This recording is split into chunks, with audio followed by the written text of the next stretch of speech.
As organizações são as pessoas.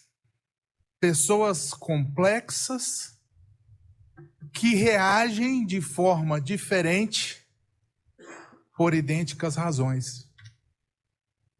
Se nós fôssemos robôs, seria muito fácil falar de um assunto desses. Mas se percebeu que normas e códigos e regras não necessariamente conduzem àqueles efeitos que a expectativa de um formulador, de um gestor, de um autodirigente possuía com relação a práticas comportamentais. Falar de práticas antiéticas, de fraudes, de recebimento de propina, de conflito de interesses, nepotismo, vazamento de informações sigilosas, ou seja, essas ameaças à integridade, é um assunto que necessariamente passa por uma questão importante chamada comportamento humano. Cada um de nós é um universo ímpar. E nós aprendemos e crescemos exatamente nessa diversidade, nessa dinâmica plural que perpassa as organizações e entidades da administração pública federal. Eu vou trazer de dois expoentes da administração. O primeiro, Peter Senge. Peter Senge, que muitos dos senhoras já devem conhecê-lo, na medida em que escreveu um best-seller chamado A Quinta Disciplina. O Senge, ele fala o seguinte, que as organizações funcionam do jeito que funcionam por causa da maneira pela qual trabalhamos, pensamos e interagimos. As mudanças exigidas não são apenas nas organizações, mas em nós também. Vejam que aí, essa frase do Senge, ela coloca a questão, e que a gente poderia resgatar lá em Habermas, né? Herdeiro aí da Escola de Frankfurt, as duas racionalidades, né? A técnico-instrumental, na questão em que eu imagino que as normas, elas conduzem e induzem comportamentos, mas principalmente naquilo que Habermas chamava de Lebenswelt, ou racionalidade comunicacional, ou racionalidade da vida, ou aquela racionalidade que nos faz ser tão interessante aos nossos próprios olhos. E aqueles que, porventura, não tenham a coragem ou o hábito de se autoexaminarem, eu os convido a fazerem essa viagem, porque ela pode fazer a diferença na vida de cada um de nós. Outro pensamento eu pego de um professor de Harvard, John Kotter. Ele fala que a questão central nunca é estratégia, estrutura, cultura ou sistemas. O cerne da questão é sempre como mudar o comportamento das pessoas. Então parece que a pedra angular de uma efetividade de um programa de integridade e da mitigação e tratamento de riscos de integridade, ela passa necessariamente por uma questão atitudinal de pessoas em organizações. Organizações que existem para que nós possamos dar o nosso melhor. Eu admiro muito a evolução que, de uns anos para cá, o nosso arcabouço normativo, infralegal, principalmente, ele teve na administração pública federal. E eu sei que aqui, nesse auditório, e que nos assistem alguns dos ghostwriters da Instrução Normativa Conjunta número 1 CGU Planejamento, 2016, e depois redundou no decreto 9.203, de 22 de novembro de 2017, que trata da política de governança. E com todo o respeito, e aí eu me diferencio um pouquinho dos juristas, auditor, a gente tem o hábito de questionar normas. Então, eu não me incluo entre os positivistas kelsenianos que acreditam no império da letra da lei, fria. Eu acredito que, e aí também não vou no exagero do Bismarck, Imaginando como são feitas as normas e as salsichas, ele não comeria mais as salsichas, né? E as leis existem para serem melhoradas. Então, com todo o respeito ao decreto 9.203, artigo 5º, inciso 1, letra D, em que ele coloca a liderança como um mecanismo para o exercício da governança pública, questão principal, superlativa para cargos mais elevados das organizações, e na linha D, ele arrola a motivação como uma prática comportamental importante. Nós tivemos perda de colegas na questão na pandemia. Nós vimos as pessoas sofridas naquele momento, a partir de 2019, provocado pelo secretário federal de controle interno na época, na ocasião. Eu fui desafiado a tentar trazer uma palavra de mais positividade para colegas que, não é só na CGU, mas eu tenho a convicção de que isso que aconteceu no MGI, na Banco do Brasil, em tudo que é lugar, as pessoas sofreram de uma forma ímpar e superlativa. O que a gente pode fazer para tentar mostrar para os nossos colegas como sair adiante, né? Nós fizemos um curso denominado Autoconhecimento e Motivação para Auditores Internos Governamentais. Esse curso está na plataforma EVG da ENAP. Foi a minha experiência docente mais feliz que eu tive na minha vida, porque antes de fazê-lo para a CGU, eu fui estudar o assunto. Então, senhores e senhoras, os senhores não estão diante de uma pessoa formada em psicologia, nem um administrador da área comportamental, mas sim uma pessoa que, pela dor, foi instado a fazer uma especialização na PUC do Rio Grande do Sul, chamada Filosofia e Autoconhecimento, em que eu tive a oportunidade de estudar com mestres como o Pondé, o professor Mihaly Csikszentmihalyi, criador do Flow, e eu adentrei um mundo interessantíssimo da psicologia positiva, do professor Seligman, que está mudando a percepção da psicologia no nosso mundo hoje. Ser líder não é só função de ministro de Estado, de secretário executivo ou de secretário. A liderança, ela perpassa 3 estamentos.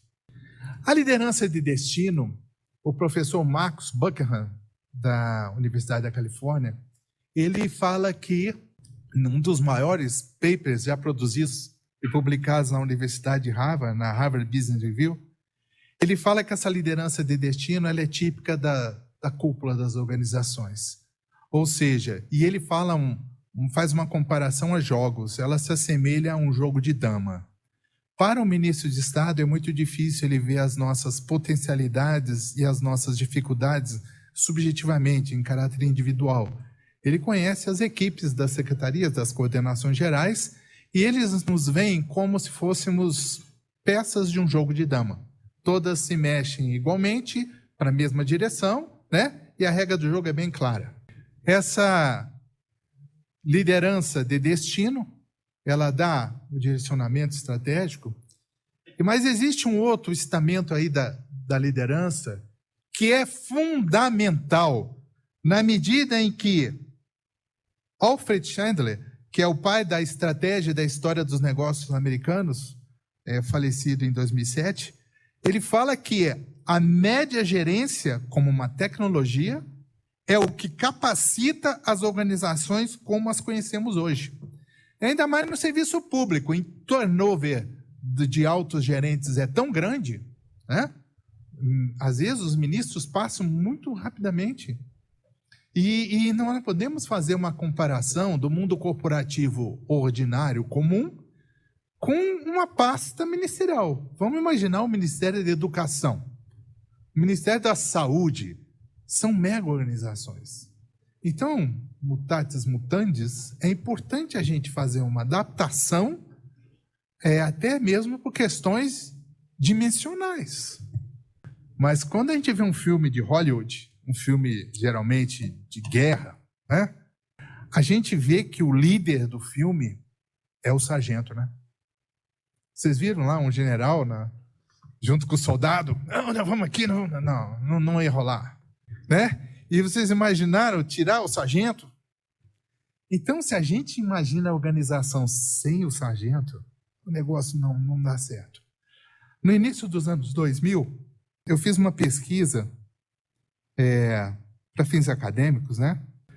Junto a uma cooperativa de trabalho de línguas aqui em Brasília, que estava ameaçando escolas tradicionais de línguas aqui do Distrito Federal. E eu peguei esse público e fui fazer perguntas, e aí eu contratei a empresa Júnior da UNB de Sociologia, fizemos grupos focais, pesquisa qualitativa, surveys, né? E eu descobri uma coisa muito interessante, que nos anos 90, com aquela vibe da reengenharia, se suprimiu diversos níveis gerenciais e o médio gerência ele foi tirado em várias organizações. Então você aproximou, no mundo mercantil, o investidor que tem a moral do oportunismo com o CEO que tem a ética da responsabilidade de Weber, com o funcionário que naquela minha pesquisa eu verifiquei assim, traços fortes da ética da convicção, weberiana também, e aí deu um choque. E esse choque levou ao aumento do turnover do profissional do conhecimento. Então, quando eu chego nessa cooperativa de línguas de Brasília e entrevisto a totalidade dos professores, eu não me recordo hoje as estatísticas, isso tem mais de 20 anos, mas as estatísticas elas vieram assim de forma avassaladora no sentido de que eles fugiram pelo encontro de éticas díspares nas organizações. As pessoas, Peter Drucker já tinha detectado isso. Peter Drucker é o pai da administração moderna. Esposam valores que não são coincidentes com os valores daquela organização, da cultura organizacional, elas caem fora. Então, o médio gerente, pelo professor Buckingham, que está nessa pirâmide, ele tem uma liderança chamada dialógica, ou seja, ele traz as diretrizes estratégicas da cúpula, traduz para o chão de fábrica. Aqui, chão de fábrica, eu estou falando com o maior respeito, tá? A base a quem está inserido nos processos internos de trabalho. Ele é muito importante, ele vê, e aí o Buckingham também, ele traz a questão do joguinho, né? Ele vê como se fosse um jogo de xadrez, ou seja, cada peça com a sua função, o bispo, o cavalo e tal, e cada um entendendo cada componente da equipe as suas potencialidades e dificuldades. E na base das organizações tem uma liderança chamada empírica, que é o cara que ainda não foi alçado a chefe, e que ele é o grude do time, ele está lá no processo interno de trabalho, mas ele tem traços fortes de liderança. Em Harvard, eles estão discutindo que liderança não é coisa só para presidente da República e ministro de Estado.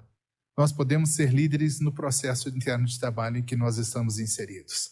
E como a letra D do inciso 1 do artigo 5º do Decreto da Política de Governança fala em motivação, então a motivação já é uma questão mais focada ao autoconhecimento. Então, antes de eu ter entrado nesse mundo aí do autoconhecimento, eu acreditava muito que o líder inspirador, a lideranças... Eu tive chefes que foram líderes inspiradores. Os 3 inspiradores, né? Então não é muito comum, não. Certo? Não é muito comum. E eu tenho estatísticas sobre isso aqui. 67% dos líderes acham que são bons em motivação.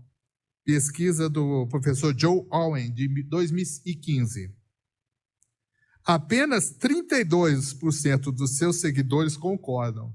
Então, tem muito chefe que se acha. Outra pesquisa do Gallup, 2015 também. 50% da rotatividade pessoal é impulsionada pelo desejo da equipe de livrar-se do chefe. São os números surgindo aí. É o que a academia está produzindo. Podemos passar ao próximo? E aí, eu não gosto muito de uma abordagem estática, eu gosto de uma abordagem dinâmica.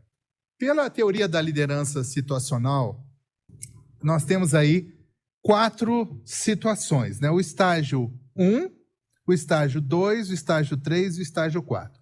No estágio 1, que é o estágio de comando, um projeto dá certo, ou seja, o take-off do programa de integridade, a gente tem que ter forte aí a ação da liderança de destino, né? É para ter o programa de integridade, isso é importante e tal. No estágio 2, de amadurecimento de um projeto bacana e virtuoso aí, a gente chega no estágio da venda, em que a liderança dialógica, ela entra junto ainda com a liderança de destino da cúpula. Depois nós passamos para o estágio 3, que é o da participação. Aí sai a liderança de destino e entra um médio gerente forte, aí, a liderança dialógica e a liderança empírica, que é o cara que está lá no chão de fábrica do processo. E, por fim, no estágio 4, empowerment. Vai, cuida que o filho é teu. É quem está lá no processo e a coisa entra numa dinâmica de forma assim inercial e acontece. Como na administração pública, esses ministérios enormes, então nós temos aí que fazer uma adaptação e entender que estruturas muito grandes é o médio gerente. Você vai ter que assumir algumas funções híbridas aí nesse processo, né? Bom, existe uma questão chamada modelos mentais, mindsets. Rousseau já falou isso no Devaneios do Caminhante Solitário, a última obra dele, inacabada, objeto de uma pós-graduação na Universidade de Brasília, que eu tive o prazer de fazê-lo. Modelos mentais são os nossos paradigmas, os nossos preconceitos. Vejam que interessante, 5 anos antes, 1907, do Titanic afundar, e isso o Nassim Taleb traz no livro A Lógica do Cisne Negro, que é um livro importante para quem lida com riscos, né?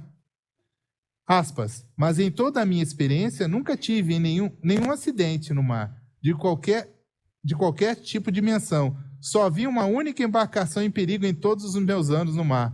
Nunca vi um naufrágio, nem nunca naufraguei. Tal pouco enfrentei qualquer contratempo que ameaçasse terminar em qualquer tipo de desastre. O Edward Smith falou isso. Buscar lá, só se conhece o valor da âncora quem passa pela tempestade, né? O Thomas Andrews era um engenheiro naval lá, que ajudou no projeto do navio, e falou assim, a coisa mais importante que a inteligência humana já fez, que com esses compartimentos estanques é inafundável. E aí, pronto, aí vem aí o caldo de cultura, a imprensa. Nem Deus pode afundar o Titanic. Ué, então, a gente tem que trabalhar uma coisa chamada modelos mentais, porque a cultura organizacional, ela é um conjunto de crenças, mindsets, aquilo que a professora Carol Dweck fala, né? Mindsets. Valores, aquilo que merece ser buscado na organização, e condutas e comportamentos. É esse tripé. Então, as crenças dos modelos mentais, eles são muito importantes. E eu queria trazer uma outra questão, assim, porque me deram essa função, e eu vou ser rápido, do efeito manada. Esse Solomon Asch, psicólogo, ele fez em 1951 o seguinte experimento. Eu vou perguntar para vocês. Considerando ali o card da esquerda e o card da direita, qual linhazinha preta é igual à da esquerda? É do lado da ponta, né? Não é isso? O que o Solomon Asch fez? Ele pegou grupos de 7 a 9 pessoas e fez N rodadas com atores e pessoas que não eram atores. E aí, na primeira vez, o cara participava lá aí perguntava, qual que é igual? A terceira. O cara, terceira. Aí entraram os atores. Aí os atores só tinham o cidadão neutro, o resto tudo ator. Aí começaram, qual que é igual? Não, é a primeira. Aí o cara, não, é a terceira. Não, é a primeira. Aí de novo, é a primeira. Aí entrou outro grupo, é a do meio, né? Aí o cara pegou o óculos limpa, né? Não. Ou seja, no final das contas, estava na primeira ou na do meio. E a terceira, então, o que o Solomon Asch descobriu? Ele estuda a conformidade, né? Que a gente tende a ser fruto do meio. E as estatísticas são o seguinte: 25% apenas das pessoas vão continuar. É a terceira, é a terceira. Não, tu tá errado, mas eu tô convicto que é a terceira. Só 25%, tá? 5% de cara muda, a Maria vai com as outras. Já mudou, você entendeu? E 70% vai mudar, porque é assim mais ou menos aqui, né? É normal assim. Só que as pessoas que mudaram o mundo, elas não eram pessoas normais. Por que o Einstein mostrava a linguinha lá? E por que o nosso saudoso, né, Raul Seixas, por que tanta gente fala que quer estar maluco, na rabeira da curva normal? Porque as pessoas que fazem a diferença nas organizações, elas não são normais. Então é importante a gente entender essas dinâmicas psicológicas, comportamentais nas organizações, porque nós não estamos tratando com o robô. Então essa provocação é importante, né? Então a conformidade, está lá a frase do, eu não consigo ler direito aqui, mas lá em cima a frase do Solomon Asch. E o Jung, ele fala, ser normal é a meta dos fracassados. E existe o professor Pierre Weil, ele fala da normose e a coloca como uma situação patológica. Quer dizer, você se abdica de ser quem você é para me assumir essa identidade da maioria. Essa psicologia positiva, o professor Martin Seligman, ele estudou, ele assumiu a Associação dos Psicólogos Norte-Americanos no finalzinho do século XX e falou o seguinte, ele fez um olhar crítico, e a gente às vezes tem que ser cético, tá? E olhar a coisa meio assim. Ele olhou, eu quero ver essa psicologia do século XX. Gente, se estudou muito a doença, os desajustes, a questão, né, do tratamento, se focou ao lado dos desajustes mentais. Um século de estudos, foram pífios os resultados, tá? Então o professor Seligman falou o seguinte, pouquíssimas doenças conseguiram cura, se não me engano ele citou 3, e aí falou assim, por que a gente não vai estudar quem deu certo? Quem é feliz? Vamos mudar um pouquinho a chave? E aí surge a psicologia positiva, com a teoria da felicidade autêntica, e começa a se produzir um monte de questionamentos. Um estudo que esses psicólogos positivos fizeram, eles abordaram virtudes religiosas e na filosofia, na história do homem, e descobriram que existem 6 virtudes: saber e conhecimento, coragem, humanidade e amor, justiça, temperança e transcendência. Elas estão na Bíblia de tradição judaico-cristã, estão no Alcorão, estão no Bhagavad Gita, está no Bushido, o Código de Ética dos Samurais. Ou seja, quer queira, quer não, os homens, para onde você olhar em termos de sabedoria e tradição filosófico-religiosa, eles abordaram isso. E esses professores chegaram a 24 forças de caráter, forças pessoais. Então, um esforço de autoconhecimento, ele é necessário para a motivação. Porque a motivação, muito mais do que lideranças inspiradoras da cúpula organizacional, ela se desenvolve na medida em que a pessoa tem a coragem de se conhecer, de saber os seus pontos fortes e os seus pontos fracos. E pela psicologia positiva, o professor Martin Seligman, da Universidade da Pensilvânia, o professor Mihaly, eles falam o seguinte: descubra os seus pontos fortes e invista neles, que você será, no mínimo, mais feliz no trabalho. Dicas de leitura, fica aí, para quem se interessar sobre psicologia positiva, tá? E o curso de autoconhecimento e motivação, em que pese ter sido com a musa inspiradora dos nossos auditores internos governamentais, mas é possível de ser feito por qualquer pessoa da primeira linha, da segunda linha, tá? Sem problema nenhum, tá bom?